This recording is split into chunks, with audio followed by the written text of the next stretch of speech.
Antifa targets Cuba and chaos erupts overnight. And according to Biden, the Cuban people are asserting fundamental and universal rights that must be respected. Please, give me a break. Biden talking about human rights and freedom is like a serial killer talking about the sanctity of the human life. None of that has anything to do with the reality of what's going on out there.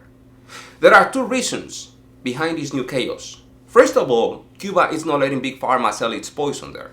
Second, and more importantly, chaos in Cuba means chaos in the USA. Remember 1994?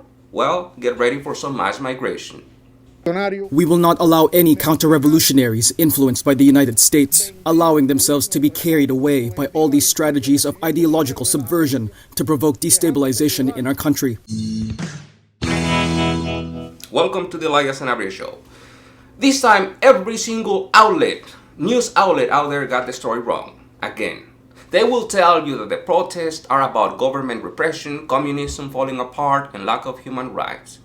But see, here's the thing. None of that is new. Government repression, communism, and lack of human rights are the core of Cuba. It's been there for over 50 years. But this new chaos is different. It was targeted and provoked overnight from the same people that almost burned this country to the ground. And it looks like they're planning to do it again.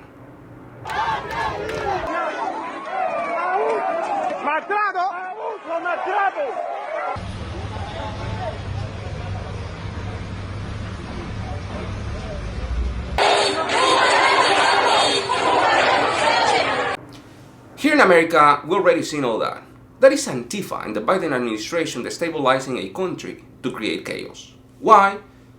In this case, because the Cuban government is not accepting Big Pharma's poison. They say they were going to produce their own vaccine. That's a fact. And Big Pharma doesn't like that. They don't want that. As a matter of fact, that was mysteriously the same reason why the president of Haiti was killed in the first place, and nobody's saying anything about that. Did you know that throughout the entire pandemic, Haiti had only 254 deaths attributed to the pandemic? Only 254. Think about that for a minute. Haiti's president was a liability for Big Pharma. So why they just don't go ahead and do the same with the president of Cuba, Miguel Diaz, and just take him out? Because that would be a declaration of war against Russia. So instead, they went ahead and pulled a George Soros 101. They created domestic terrorists such as Antifa, ISIS, BLM, you name it, and sent them to create chaos and destabilize the country. And what happens next is the same thing that happens every time our corrupt government destroys another country: mass migration. And that's where the topic of immigration gets difficult, because the root of the problem is our current government in this case. Think about it. The Cuban system is clearly not the best, but its people wasn't desperately looking to leave the island. Now they will be. I know a lot of people don't like to hear this, but I'm here to give you the best possible analysis of the current issues, not just to say what would be great to hear. Because at the end of the day, understanding better the reality will help us all be better prepared. Now, here's a bigger problem that I foresee with all that chaos in Cuba going on right now. Big Pharma is going to push the Biden administration into sending US troops to Cuba to achieve their goal. But Russia is not just going to sit back and watch the show. The president of Cuba just said that he was going to fight back, even if they have to die in the front lines. We will not allow any counter-revolutionaries influenced by the United States, allowing themselves to be carried away by all these strategies of ideological subversion to provoke destabilization in our country. There will be a revolutionary response. We call upon all the revolutionaries of the country, all the communists, to take to the streets to any of the places where these provocations are going to take place. Today, from now on, and in the following days.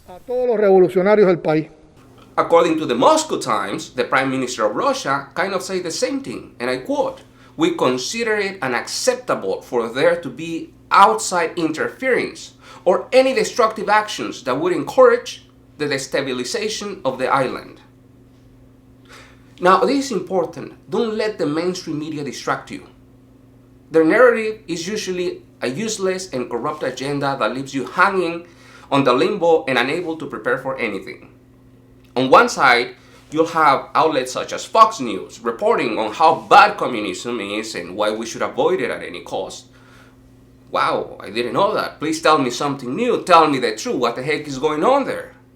And on the other hand, we'll have outlets such as CNN telling you that this is about human rights. As a matter of fact, Biden already took a public stance on the issue. I honestly don't even know how CNN people can live with themselves. Probably their soul left their bodies long time ago.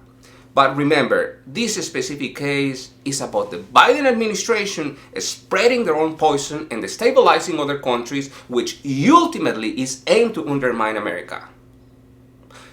And the best way to start getting prepared for that is by knowing what's coming. So please go ahead and do your part. Share this information with anyone you can. Thank you. Please share and subscribe. See you soon.